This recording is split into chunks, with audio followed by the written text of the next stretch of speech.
Hello everyone, ನಾವು ನಿಮ್ಮ cinema ಹುಚ್ಚರು. ಇವತ್ತಿನ ಸಿನಿಮಾ ಬಂದು ಲವ್ ಮಾಕ್ಟೇಲ್ 3. ಸೊ ಒನ್ ಲೈನಲ್ಲಿ ಈ ಮೂವಿ ನಂಗೆ ಹೆಂಗ್ ಅನಿಸ್ತು ಅಂದರೆ ಬ್ಯೂಟಿಫುಲ್. ನಂಗೆ ಸಖತ್ ಇಷ್ಟ ಆಯಿತು. ಲವ್ ಮಾಕ್ಟೇಲ್ 2 ಬಂದಾಗ, ಲವ್ ಮಾಕ್ಟೇಲ್ 3 ಅನೌನ್ಸ್ ಆದಾಗ ಏನಕ್ಕೆ ಬೇಕಾಗಿತ್ತು, ಸೀಕ್ವಲ್ ಅವಶ್ಯಕತೆ ಇದೆಯಾ ಅಂತ ತುಂಬ ಕ್ವಶನ್ಸ್ ಓಡಾಡ್ತಾ ಇತ್ತು.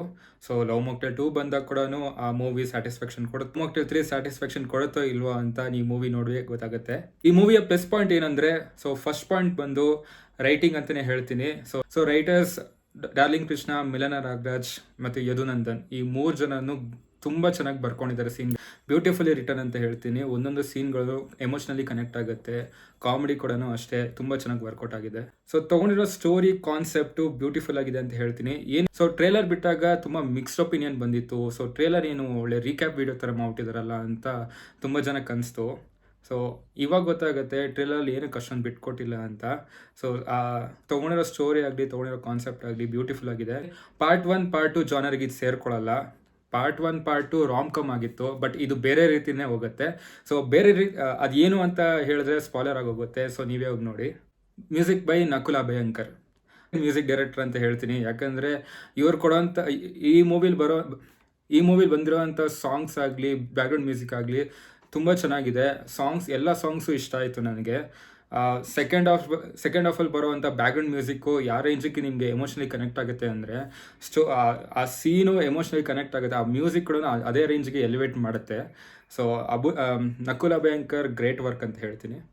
ಆ್ಯಕ್ಟಿಂಗ್ ವಿಚಾರಕ್ಕೆ ಬಂದರೆ ಆ್ಯಸ್ ಯೂಶ್ವಲ್ ಡಾರ್ಲಿಂಗ್ ಕೃಷ್ಣ ಅವರು ಸ್ಟ್ಯಾಂಡ್ ಆಗ್ತಾರೆ. ಬಟ್ ಅವರ ಮಗಳ ಕ್ಯಾರೆಕ್ಟರ್ ಮಾಡಿರೋಂಥ ಮಗು ತುಂಬ ಕ್ಯೂಟಾಗಿ ಮಾಡಿದ್ದಾಳೆ, ತುಂಬ ಚೆನ್ನಾಗಿ ಆ್ಯಕ್ಟಿಂಗ್ ಮಾಡಿದ್ದಾಳೆ. ಸೊ ಎಲ್ಲದಕ್ಕಿಂತ ಜಗ್ಗ ಅನ್ನೋ ಕ್ಯಾರೆಕ್ಟರು ನೆನಪಲ್ಲಿ ಉಳಿತಾರೆ. ಯಾಕೆಂದರೆ ಅವ್ರು ಮಾಡಿರೋಂಥ ಕಾಮಿಡಿ ಆಗಲಿ ನೆಕ್ಸ್ಟ್ ಲೆವೆಲ್ ಅಂತ ಹೇಳ್ತೀನಿ. So last point directed by darling Krishna. Part 1 part 2ಗಿಂತ ಡೈರೆಕ್ಷನ್ ಇಂಪ್ರೂವ್ ಆಗಿದೆ ಅಂತ ಹೇಳ್ಬೋದು. ಒಂದ್ಸಲಿ ಯಾರೋ ಡಾರ್ಲಿಂಗ್ ಕೃಷ್ಣ ಅವ್ರಿಗೆ ಹೇಳಿದ್ರಂತೆ, ನಾನು ಮೂವಿ ಡೈರೆಕ್ಟ್ ಮಾಡ್ತಾ ಇದ್ದೀನಿ ಅಂತ. ಹಿಂಗೆಲ್ಲೋ ಡೈರೆಕ್ಷನ್ ಬರುತ್ತೆ ಅಂತ ಆಡ್ಕೊಂಡಿದ್ರಂತೆ. So wonderful direction by darling Krishna ಅಂತ ಹೇಳ್ತೀನಿ. ಇದರ ಮೈನಸ್ ಪಾಯಿಂಟ್ ಏನು ಅಂದರೆ ಇದರ ಫಸ್ಟ್ ಹಾಫ್ ಅಂತ ಹೇಳ್ತೀನಿ. ಸೊ ಆ್ಯಕ್ಚುಲ್ ಸ್ಟೋರಿ ಸ್ಟಾರ್ಟ್ ಆಗೋದೇ ಸೆಕೆಂಡ್ ಹಾಫಿಂದ. ಸೊ ಫಸ್ಟ್ ಹಾಫ್ ಬಂದು ತೀರಾ ಫುಲ್ಲು ನಿಮಗೆ ಕಾಮಿಡಿ, ಎಂಟರ್ಟೈನ್ಮೆಂಟ್ ಇದೇ ಇದರಲ್ಲೇ ಹೋಗ್ತಾ ಇರುತ್ತೆ.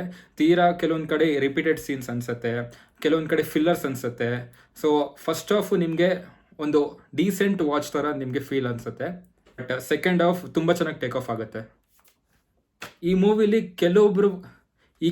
ಮೂವಿಲಿ ಕೆಲವರು ಆ್ಯಕ್ಟಿಂಗು ತುಂಬ ಅನ್ಯಾಚುರಲ್ ಅಂತ ಅನಿಸ್ತು. ಸೊ ಈ ಇಬ್ಬರು ಮೂವರು ಕ್ಯಾರೆಕ್ಟರ್ ಬರ್ತಾರಲ್ಲ ಫಸ್ಟಲ್ಲಿ, ಸೊ ಅವರು ಆ್ಯಕ್ಟಿಂಗ್ ಆಗಲಿ ನಿಜವಾಗ್ಲೂ ಆ ಕ್ಯಾರೆಕ್ಟರ್ ಹಿಂಗೆ ಇತ್ತ ಫಸ್ಟ್ ಪಾರ್ಟಲ್ಲಿ, ಸೆಕೆಂಡ್ ಪಾರ್ಟಲ್ಲಿ ಅಂತ ಅನಿಸ್ಬಿಡುತ್ತೆ. ಅವರ ಆ್ಯಕ್ಟಿಂಗ್ ಅಷ್ಟು ನಮಗೆ ನ್ಯಾಚುರಲ್ ಅಂತ ಅನ್ಸೋದಿಲ್ಲ. ಈ 2 ಮೈನಸ್ ಪಾಯಿಂಟ್ ಬಿಟ್ಟರೆ ಮೂವಿ ನಿಮಗೆ 100% ಸ್ಯಾಟಿಸ್ಫ್ಯಾಕ್ಷನ್ ಕೊಡುತ್ತೆ. ಬೇರೆ ಯೋಚನೆ ಮಾಡದೆ ಕಣ್ಣು ಮುಚ್ಕೊಂಡು ಬುಕ್ ಮಾಡ್ಕೊಂಡು ಮೂವಿಗೆ ಹೋಗಿ ಖಂಡಿತ ನಿಮಗೆ ಎಂಜಾಯ್ ಮಾಡ್ತೀರಾ. ಫ್ಯಾಮಿಲಿ ಜೊತೆ ಹೋಗಿ ಎಂಜಾಯ್ ಮಾಡ್ತೀರಾ. ಸೊ ಈ ಮೂವಿಗೆ ನಾನು 4.25 ಸ್ಟಾರ್ಸ್ ಕೊಡ್ತಾ ಇದ್ದೀನಿ. ಸೊ ನೀವೇನಾದ್ರು ಈ ಮೂವಿ ನೋಡಿದರೆ ಕಮೆಂಟಲ್ಲಿ ತಿಳಿಸಿ. ಮತ್ತೆ ಮುಂದಿನ ವೀಡಿಯೋದಲ್ಲಿ ಸಿಗ್ತೀನಿ. ಅಲ್ಲಿ ತನಕ ಬಾಯ್. Signing off cinema ಹುಚ್ಚರು.